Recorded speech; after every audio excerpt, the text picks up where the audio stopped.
Chemical nomenclature is the grammar of science. If you cannot name a compound, you cannot write a reaction. And if you cannot write a reaction, you cannot do stoichiometry. Most students learn the basics, like NaCl and CO2, and think they are safe. Then the exam hits them with iron 3 sulfate or perchloric acid, and they panic. Before we start, we need to define our players and find the metals, nonmetals, and metalloids on the periodic table. Look at your periodic table. Find the jagged staircase line on the right side. This is where your metalloids are and separates the metals from the nonmetals. Everything to the left of that staircase is a metal, except for hydrogen. Hydrogen will still be considered a nonmetal. Metals are shiny, conductive, and solid. Everything to the right of that staircase is a nonmetal. These are dull, brittle, and poor conductors. The elements touching the staircase are metalloids, which have properties of both metals and nonmetals. Next, we need to know what kinds of elements create ionic compounds, covalent compounds, and acids. Naming depends entirely on what the electrons are doing. Ionic compounds are created between metals and nonmetals or polyatomic ions. These atoms transfer electrons. The metal loses electrons to become positively charged, and the nonmetal gains the electrons to become negatively charged. Because of this transfer, we must cross the charges to balance the formula. For example, if I wanted to create an ionic compound between aluminum and oxygen, I would first find what their charges are on the periodic table. On the periodic table, group 1, the alkali metals have a +1 charge. Group 2, the alkaline earth metals have a +2 charge. Group 13, boron's group have a +3 charge. We skip carbon's group and it acts as a mirror for our negative charges. Group 15, nitrogen's group is -3. Group 16, oxygen's group is -2. And group 17, the halogens, is -1. The noble gases will not have a charge and will not form ionic compounds because they do not want to gain or lose electrons. Aluminum will have a +3 charge and oxygen will have a -2 charge.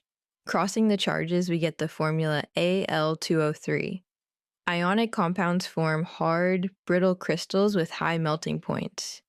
Covalent compounds are created between two nonmetals or a nonmetal and metalloid.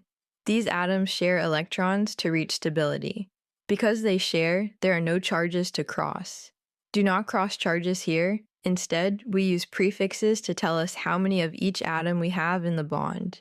Acids are unique. They are molecular compounds that behave like ionic ones. Even though they share electrons, when you put them in water, they release hydrogen ions. Hydrogen ions, or protons, are H with a +1 charge. Therefore, when writing acid formulas, we do cross the charges from H+ in the compound with the negative charge. For example, if I wanted to create an acid between hydrogen and nitrogen, I will first write down each with their charge and then cross them. Hydrogen has a +1 charge and nitrogen has a -3 charge. Crossing the charges, we create the formula H3N. We also have special compounds that are not on the periodic table called polyatomic ions. You will see these a lot today. A polyatomic ion is a group of atoms that are stuck together and are covalently bonded and act as a single unit with a specific charge. Here is a mind-bending detail. Polyatomic ions are hybrids. The atoms inside the ion, like the nitrogen and oxygen and nitrate, are held together by covalent bonds, meaning they share electrons tightly. However, the entire group has an overall charge. Because of that charge, they act just like ions. They will transfer electrons and form ionic compounds with metals and nonmetals. These are not on the periodic table. You have to memorize them. Here is a list of the polyatomic ions. Take a picture and memorize these. We will have to be able to identify that nitrate is NO3 with a -1 charge and other polyatomic ions. In this video, we are moving beyond the basics. We are doing a mastery challenge, 10 ionic compounds, 10 covalent compounds, and 10 acids. These are chosen specifically because they contain the most common traps students fall into: variable charge metals, tricky polyatomics, and the rules for oxygen-containing acids. Grab your periodic table and a polyatomic ion chart. Let's get to work. The first category is naming ionic compounds. Ionic compounds are created when we have a metal, a cation, and a nonmetal and an ion, bonding or a polyatomic ion will take one of their places. We'll use these rules for naming ionic compounds. Ionic compounds will have two words, one for the metal or cation with a positive charge, and one for the nonmetal or an ion with a negative charge. The first word, the metal or cation, will fall into one of these three rules. If it's a normal metal that has the same charge and is in group 1, 2, 13 or is silver or zinc, we will just say the name of the metal. For example, Na will just be called sodium. If it's a transition metal and can have multiple charges and is in the middle of the periodic table or is Pb or Sn, we will say the name of the metal and include a Roman numeral for its charge. For example, Fe3+ will be called iron Roman numeral 3. If it's a polyatomic ion, we will just say the name of the polyatomic ion. For example, NH4+ will be called ammonium. The second word, the nonmetal or an ion, will fall into one of these two rules. If it's a single element, we will say the beginning part of the element's name and then change the ending to IDE. For example, chlorine will be called chloride. If it's a polyatomic ion, we will just say the name of the polyatomic ion. For example, NO3- will be called nitrate. Putting the words together, NaNO3 will be called sodium nitrate and FeCl3 will be called iron 3 chloride. When we cross charges, we also can reduce the charges down to the lowest whole number ratios. For example, tin 4 oxide will be SNO2 because when we cross the charges, we could reduce down the 2 and 4 to 1 and 2. Question 1. Name the compound Fe2SO43. Fe is a metal and SO4 is a polyatomic ion, so we will use the ionic compound rules to name the compound. Iron is a transition metal, so it can have multiple charges and we need a Roman numeral in the name to indicate the charge. We can uncross the charges to see what the charge of Fe should be.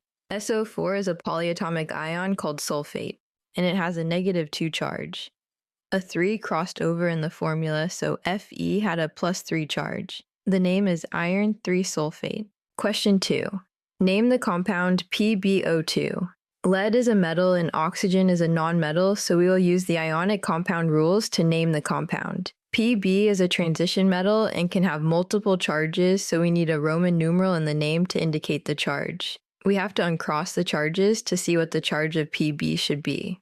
Uncrossing the charges, Pb has a +2 charge and oxygen has a -1 charge. We know from the periodic table that oxygen should have a -2 charge, so these charges are reduced down. To keep the 1-to-2 ratio, Pb has a +4 charge.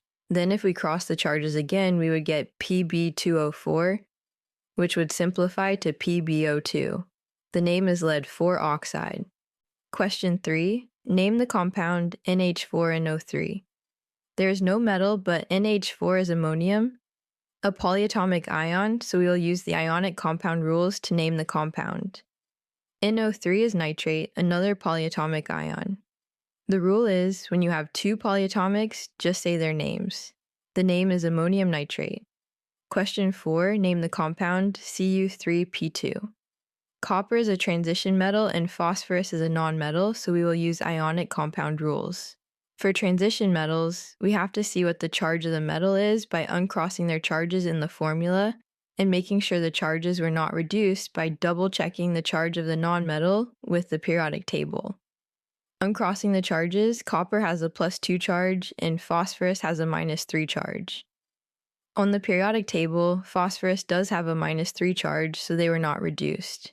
The charge of copper is +2, and we will have a 2 for the Roman numeral in the name. Phosphorus is a single element, so we will change the ending to IDE. The name is copper 2 phosphide. Question 5. Name the compound CrHCO33. Chromium is a transition metal and hydrogen carbonate is a polyatomic ion, so we will use ionic naming rules to name the compound. For transition metals, we have to see what the charge of the metal is by uncrossing their charges in the formula and making sure the charges were not reduced by double-checking the charge of the nonmetal or polyatomic ion. Uncrossing the charges, chromium has a +3 charge and HCO3 has a -1 charge. HCO3 is hydrogen carbonate, and it does have a -1 charge, so the charge of chromium is +3. The name will be chromium 3 hydrogen carbonate. Question 6. Write the formula for tin 4 chlorate. To write the formula for an ionic compound, we write each part separately with their charge and then cross charges. Tin has a +4 charge from the Roman numeral given, and chlorate has a -1 charge. We first put parentheses around the polyatomic ion and then cross charges. Crossing the charges, the formula will be SN parentheses ClO34.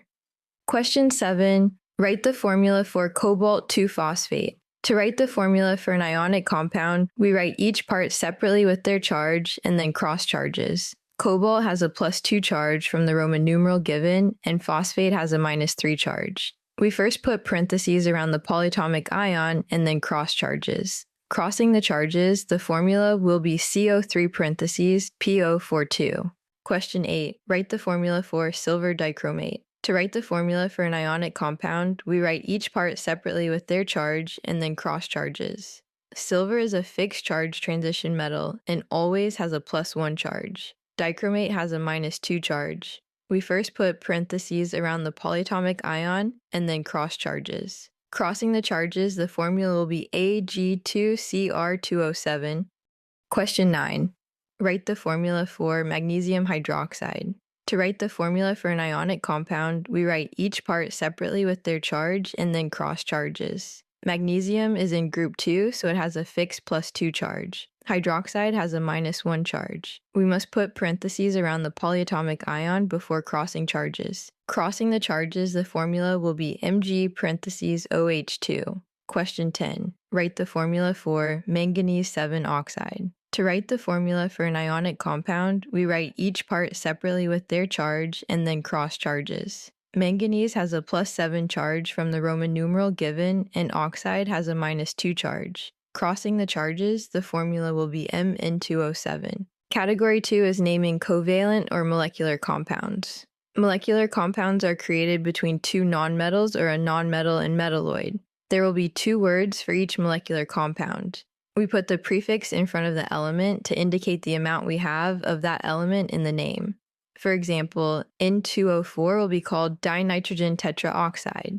Some teachers will name the compound dinitrogen tetroxide instead to take away the double vowels we had in the name. We also always change the ending to IDE. The prefixes will be 1 for mono, 2 for di, 3 for tri, 4 for tetra, 5 for penta, 6 for hexa, 7 for hepta, 8 for octa, 9 for nona, and 10 for deca. An exception will be we do not include mono for the first element. For example, if we had to name the compound CO, the name would be carbon monoxide. Question 1. Name the compound P4010. Phosphorus and oxygen are both nonmetals, so we will use a prefix to indicate the amount for each in the name. 4 is tetra and 10 is deca. The name will be tetraphosphorus decoxide. We take out the A in deca before oxide to avoid 2 vowels next to each other in the name. Question 2. Name the compound Cl2O7. Chlorine and oxygen are both nonmetals, so we will use a prefix to indicate the amount for each in the name. 2 is di and 7 is hepta. The name will be dichlorine heptoxide. Question 3. Name the compound IF5. Iodine and fluorine are both nonmetals, so we will use a prefix to indicate the amount for each in the name. We have one for iodine, but we do not include mono for the first element in the name. 5 will have the prefix penta. The name is iodine pentafluoride. Question 4. Name the compound N2O. Nitrogen and oxygen are both nonmetals, so we'll use a prefix to indicate the amount for each in the name. We have 2 nitrogens, so we use the prefix di. We have 1 oxygen, so we use the prefix mono. The name will be dinitrogen monoxide. Question 5. Name the compound SF6. Sulfur and fluorine are both nonmetals, so we will use a prefix to indicate the amount for each in the name. We have one for sulfur, but we do not include mono for the first element in the name. We have 6 fluorines, so we will use hexa for the prefix. The name will be sulfur hexafluoride. Question 6. Write the formula for xenon tetrafluoride. Xenon and fluorine are both nonmetals, so we use prefixes to indicate the amount for both elements in the formula. We do not include mono for the first element, so we have 1 xenon, and tetra is 4, so we have 4 fluorines. The formula is XeF4. Question 7. Write the formula for tetraphosphorus trisulfide. Phosphorus and sulfur are both nonmetals, so we use prefixes to indicate the amount for both elements in the formula. Tetra is 4 and tri is 3. The formula will be P4S3. Question 8. Write the formula for carbon tetraiodide. Carbon and iodine are both nonmetals, so we use prefixes to indicate the amount for both elements in the formula. We do not include mono for the first element, so we have 1 carbon, and tetra is 4, so we have 4 iodines. The formula is Ci4. Question 9. Write the formula for disulfur dichloride. Sulfur and chlorine are both nonmetals, so we use prefixes to indicate the amount for both elements in the formula. Di is 2, the formula is S2Cl2.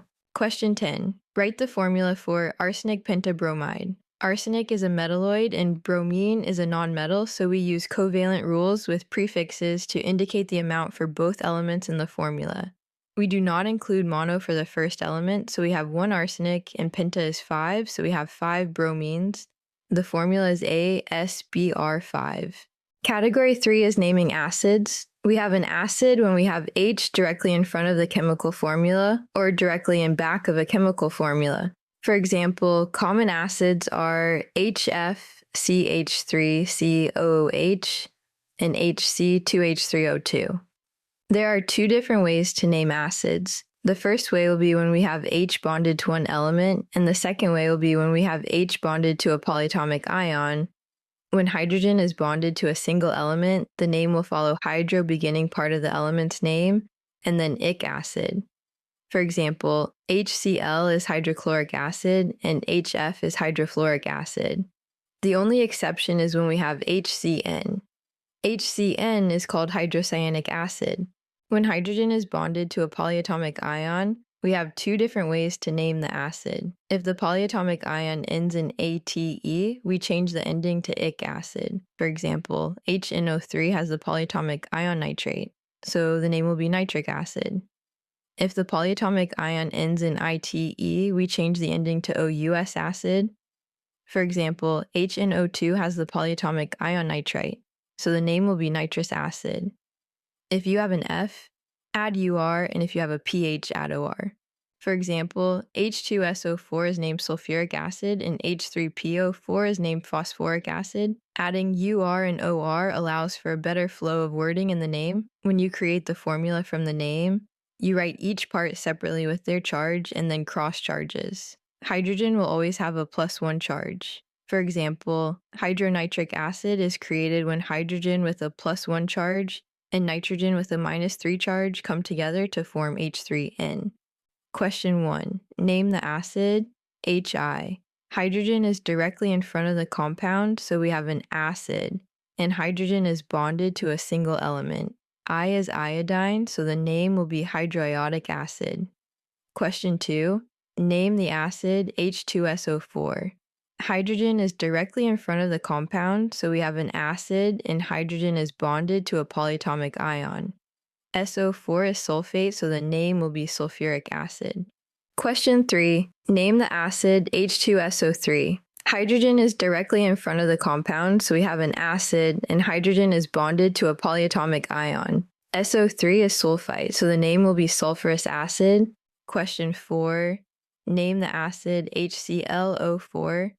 Hydrogen is directly in front of the compound, so we have an acid, and hydrogen is bonded to a polyatomic ion. ClO4 is perchlorate, so the name will be perchloric acid. Question 5. Hydrogen is directly in front of the compound, so we have an acid, and hydrogen is bonded to a polyatomic ion. C2H3O2 is acetate, so the name will be acetic acid. Question 6. Write the formula for hydrofluoric acid. To write the formula for an acid, we write each part separately with their charge and then cross charges. Hydro indicates we have a single element bonded to hydrogen. Hydrogen has a +1 charge and fluorine has a -1 charge. Crossing the charges, the formula will be HF. Question 7. Write the formula for phosphoric acid. To write the formula for an acid, we write each part separately with their charge and then cross charges. There is no hydro, so hydrogen is bonded to a polyatomic ion. Phosphoric comes from phosphate. which is PO4 with a -3 charge. Hydrogen has a +1 charge. Crossing the charges, the formula will be H3PO4. Question 8. Write the formula for nitrous acid. To write the formula for an acid, we write each part separately with their charge and then cross charges. There is no hydro, so hydrogen is bonded to a polyatomic ion. The suffix -us comes from ITE, so we need nitrite, which is NO2 with a -1 charge. Hydrogen has a +1 charge. Crossing the charges, the formula will be HNO2. Question 9. Write the formula for carbonic acid. To write the formula for an acid, we write each part separately with their charge and then cross charges. There is no hydro, so hydrogen is bonded to a polyatomic ion. The suffix -ite comes from 8, so we need carbonate, which is CO3 with a -2 charge. Hydrogen has a +1 charge. Crossing the charges, the formula will be H2CO3. Question 10. Write the formula for hydrosulfuric acid. To write the formula for an acid, we write each part separately with their charge and then cross charges. Hydro indicates we have a single element bonded to hydrogen. Hydrogen has a +1 charge and sulfur has a -2 charge. Crossing the charges, the formula will be H2S. If you made it through all 30 questions, you are ready for the exam. The biggest takeaway? Identify the category first. If it is metal plus nonmetal, check your charges. If it is nonmetal plus nonmetal, use prefixes. If it starts with H, use acid naming rules. Keep the rules separate. Good luck and happy studying!